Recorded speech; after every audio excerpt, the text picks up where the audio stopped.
வணக்கம் மக்களே. கிட்டத்தட்ட கிங் ஆஃப் ஸ்கிரீன் பிளேன்னு சொல்லக்கூடியவர் தான் பாக்கியராஜ் அவர்கள். அவரை இழந்திருக்கோம் அப்படின்றது மிகப்பெரிய வருத்தம் தரக்கூடிய செயலா தான் இருக்கு. கிட்டத்தட்ட எம்ஜிஆரால அறிமுகப்படுத்தப்பட்டவர்.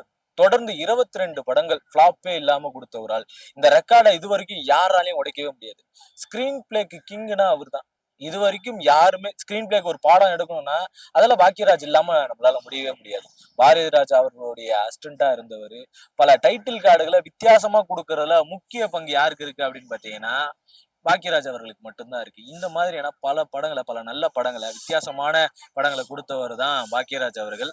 அவர்களை பத்தி இன்னைக்கு மக்கள் கிட்ட பார்த்த உடனே என்ன ஞாபகம் வரும், அவங்களுக்கு பிடிச்ச டைலாக்ஸ் என்ன அப்படின்றத இன்னைக்கு மக்கள் கிட்ட கேட்டு தெரிஞ்சுக்க போறோம். அவங்க எந்த அளவுக்கு பாக்கியராஜை கொண்டாடி இருக்காங்க, பிடிச்சது எந்த அளவுக்கு இருக்கு அப்படின்றத தெரிஞ்சுக்கலாம் வாங்க. இப்போ பாக்கியராஜ் அவர்கள் வந்து பாத்தீங்கன்னா இறந்துட்டாரு. அவர் பேரை சொன்னது உங்களுக்கு டக்குன்னு ஞாபகம் வரும்? அவரு டக்குன்னு அவரை ஞாபகம் வருதுன்னா நிறைய படம் சொல்லலாம். நல்ல ஒரு ஆக்டர், நல்ல ஒரு டைரக்டர், நல்ல ஒரு சிறந்த ஒரு இது. ஆனால் பெரிய இழப்பா இருக்கு நம்ம தமிழ்நாடுக்கு. அடுத்தடுத்த ஒரு தலை இது பாரதிராஜா இருந்தாரு, இப்போ பாரதிராஜ் இருந்ததுனால நல்ல ஒரு திரை நல்ல நிறைய படம் இருக்கு. அவரது சொல்லணும்னா அப்படியே வரிச்சா சொல்லின்னு போனா, அவரது ஒரு நிகழ்ச்சி இது பண்ணணும்னா கூட ஒரு வரிச்சா சொல்லின்னு போகலாம். இந்த போன வாரம் வந்து நம்ம பாரதிராஜா சார் இருந்தாங்க. அவரோட பயங்கரமான சிஷியன் இவர் தான். அவர் பெரிய மனம் இல்லாம கூடவே கூட்டு போயிட்டாரு அப்படின்ற மாதிரி தான் நான் பாக்குறேன். சிஷியனை பெரிய மனம் இல்லாத குரு கூட்டிட்டு போயிட்டாரா? அப்படிதான். இல்ல குரு போயிட்டாருன்னு சிஷியன் போயிட்டாரு. என் கூடவே இறானின்னு சொல்லிட்டு குரு கூட்டு போயிட்டு குரு கூட்டும் போயிட்டாரு. ரொம்ப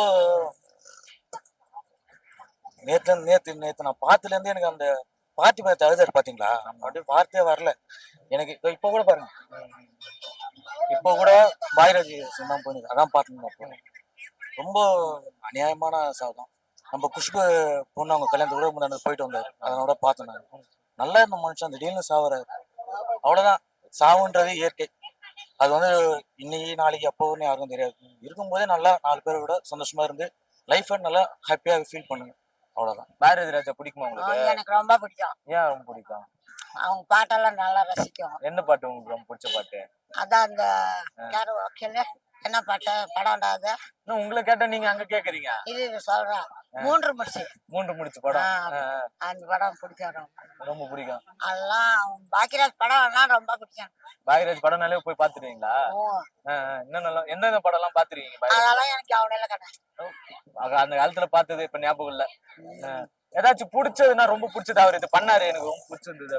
ஊர்வசி நடிச்சது வாத்தியார் அவரு படத்துல தவக்கல இருக்கும். ஆமா, அதுல அந்த படம் ரொம்ப பிடிக்கும். நாட்டாமெல்லாம் இருப்பாரு, காலிலே அடிச்சு பாலமட்டை எல்லாம் கட்டிருப்பாங்க. அந்த படம் தான் ரொம்ப பிடிச்ச படம். ஏமாத்திட்டு அந்த குழந்தையெல்லாம் இது பண்ணிட்டு இல்ல குழந்தைய போட்டு தாண்டுமே குழந்தைய வச்சுக்கிட்டு இருப்பாரு. அந்த படம் தான் ரொம்ப பிடிச்ச படம். ஏன் அந்த படம் பிடிச்ச படம் உங்களுக்கு? அந்த படம் ரொம்ப பிடிக்கும். பண்ற வேலைக்கு ஊர்வசி மாதிரி நீங்க சுத்தி இருந்துக்கிறீங்க ஊர்ல. சாமி நாங்க உள்ளூர் ஊர்வசியா நீங்க? இல்ல நாங்க கிருஷ்ணகிரி ஆளுங்க டூருக்கு வந்தோம். கிருஷ்ணகிரி ஊர்வசி இங்க சுத்திட்டு இருக்கீங்க நீங்க?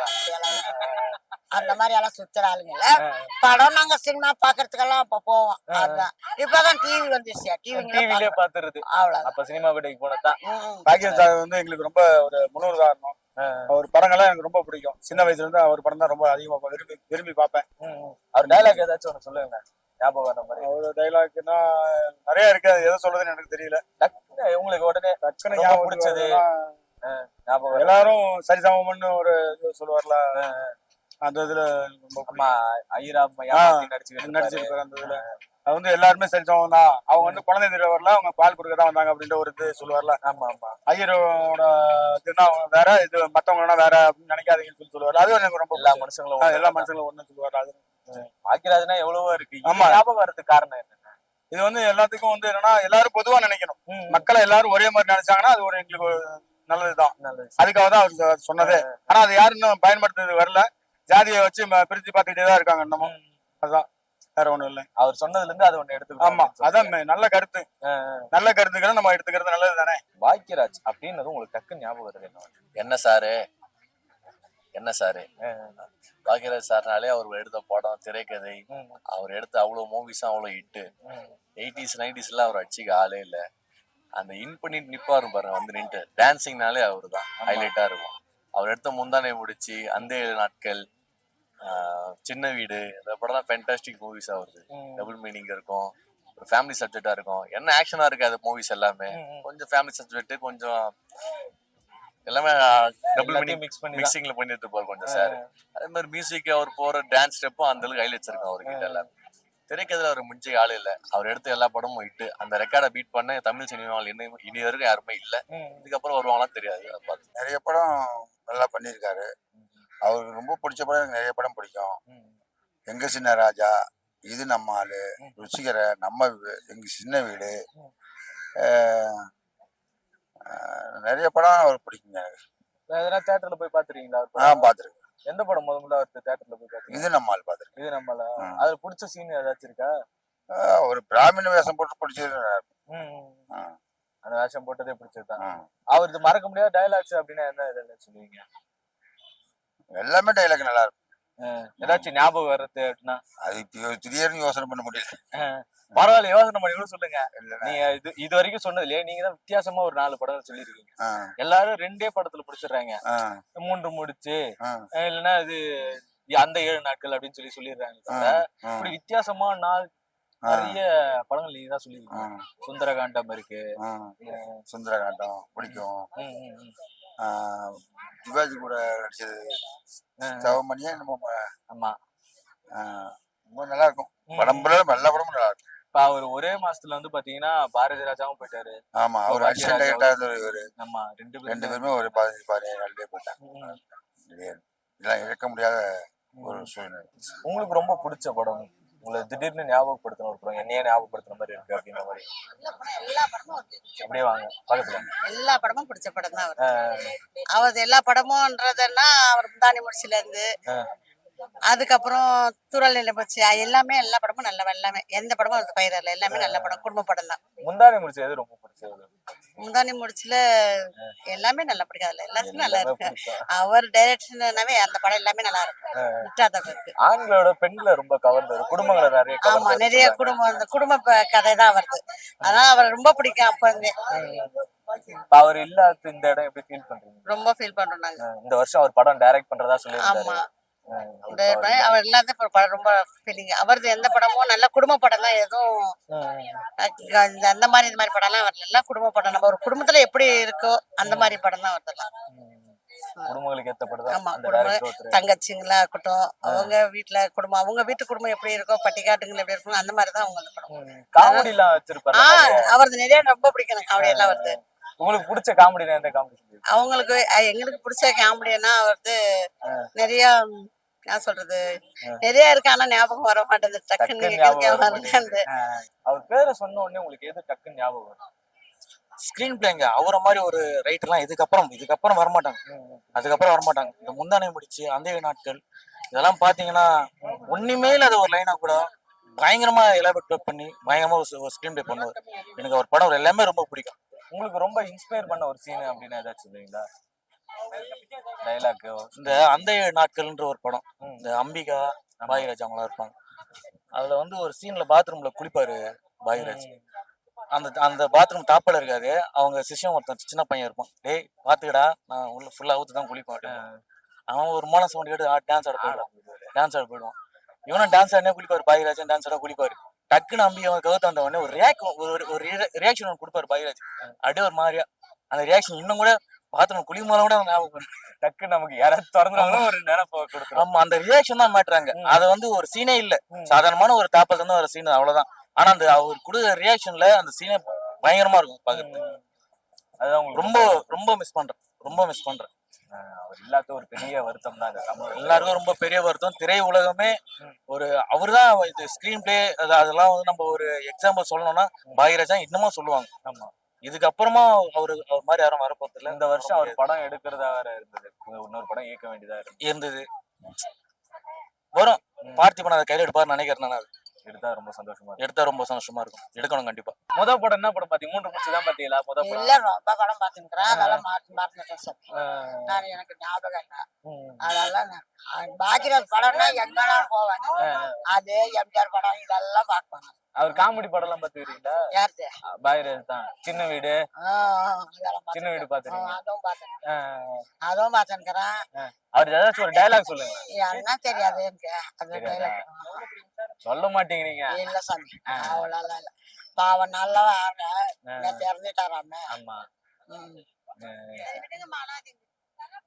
ஐயோ, 5 நிமிஷம் பேசிட்டு ரொம்ப ரொம்ப அந்த பாட்டி அவர் இல்லாத ரொம்ப ரொம்ப என்ன பண்றது?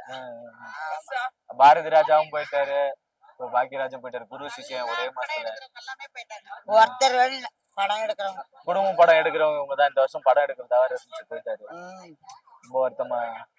மனசுங்களுக்கு அதுதான் இது. சினிமா நடிக்கிறதுக்கு நல்லா இருந்தாங்க. இப்ப அந்த மாதிரிலாம் யாரும் வரமாட்டாங்க. பாக்யராஜ் எல்லாம் கச்சிதமா நடிப்பான். ஒரு 4 படங்கள் சொல்லுங்க பார்க்கலாம். அவரு நடிச்ச படங்கள்லாம் பாத்தீங்கன்னா முந்தானை முடிச்சு,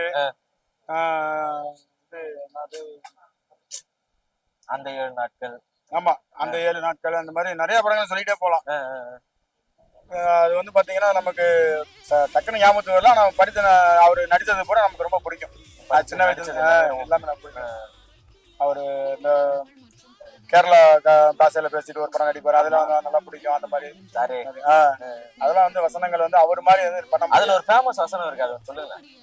அதுதான் எனக்கு டக்குன்னு அவ்வளவு ஈஸியா வரல. சாரி, எந்த காதலி உந்த மனைவி ஆகலாம், இந்த மனைவி எந்த காதலி உந்த மனைவி ஆகலாம், இந்த மனைவி அந்த காதலி ஆக முடியாது அப்படின்னு சொல்லுவாரு. அது ரொம்ப நல்லா. Okay okay. அவர் எல்லாத்துக்கும் எவ்வளவு ரொம்ப கஷ்டம் தான். ஒரு சினிமாவிலேயே வந்து அவருக்கு ஒரு பெரிய இழப்பு. சினிமா நடிகருக்கோ இல்ல டைரக்டருக்கோ இல்ல மற்றவங்களுக்கு எல்லாத்துக்குமே ஒரு இழப்பு. எங்களை மாதிரி உள்ள ரசிகர்களுக்கும் பெரிய இழப்பு தான். அவர் ரொம்ப நல்ல மனிதர். இந்த வருஷம் ஒரு படம் இயக்குறதா வேற இருந்துச்சு அவரு, அதுவும் தவறி போச்சு. இப்ப எல்லாத்துக்கும், ஆனா அதான் சொல்றேன், எல்லாத்துக்கும் பெரிய இழப்பு தான். தெரியல, மிகப்பெரிய இழப்பு. அது யூனிக்னஸ்னா எதை சொல்லுவீங்க அவர்கிட்ட? அவர்கிட்ட இருக்க ஸ்டோரி முடிக்கிறாரு பாத்தீங்களா, கிளைமேக்ஸ். அந்த கிளைமேக்ஸ் யாருமே எதிர்பார்த்திருக்க மாட்டாங்க. அவர் கிளைமேக்ஸ் அந்த எண்ட்ல எப்படி எடுத்துன்னு போய் முடிப்பாருன்னு தெரியாத அளவுக்கு அப்படியே சுவாரஸ்யமா போகும். அப்படி இருக்கும் அந்த கிளைமேக்ஸ். அதனாலதான் அவர் திரைக்கதை மன்னன் சொல்லி முடிக்கிறாங்க இப்போ இருக்கும் அவரை. அவரோட டைட்டில் கார்டு போடுவார் பாத்தீங்களா, படம் ஆரம்பிச்ச உடனே போட்டுருவாங்க பாதி பேரு. ஆனா இவர் போறது 1/2 மணி நேரம், ஒரு 40 மினிட்ஸ் அந்த மாதிரி கேப் எடுத்து சம்பந்தமேல இடத்துல வந்து டைட்டில் கார்டு போய் வைப்பாருனால. இந்த சின்ன வீடுல கூட சிவனோட அந்த தலையில ஒரு இது இருக்கும் பாருங்க, ஆமா அந்த நாகம், இது அங்க வைப்பாரு சின்ன வீடுன்னு ஒரு டைட்டில். அதே மாதிரி டைட்டில் வைக்கிறத அடிச்சிக்க முடியாது பாக்யராஜ் சார் அவரெல்லாம். அவரு இப்போ பாரதிராஜா சார் இறந்து அவர் 17 நாள் குருவை பார்க்க சிஷியன் அதுக்குள்ள சீக்கிரமா கிளம்பிட்டாரு.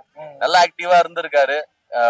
அந்த இப்ப இறப்புக்கு முன்னாடி கூட குஷ்பு மேடம் அவங்க டாக்டரோட மேரேஜ்ல கூட நல்லா ஆக்டிவா இருந்திருக்காரு. நல்லா வேலை சிரிச்சு பேசியிருக்காரு. இதுலன்னா ஒண்ணு தெரியுது, அடுத்த நிமிஷம் நிச்சயம் இல்லாத வாழ்க்கை, அவ்வளவுதான் வாழ்க்கை அப்படின்ற மாதிரி.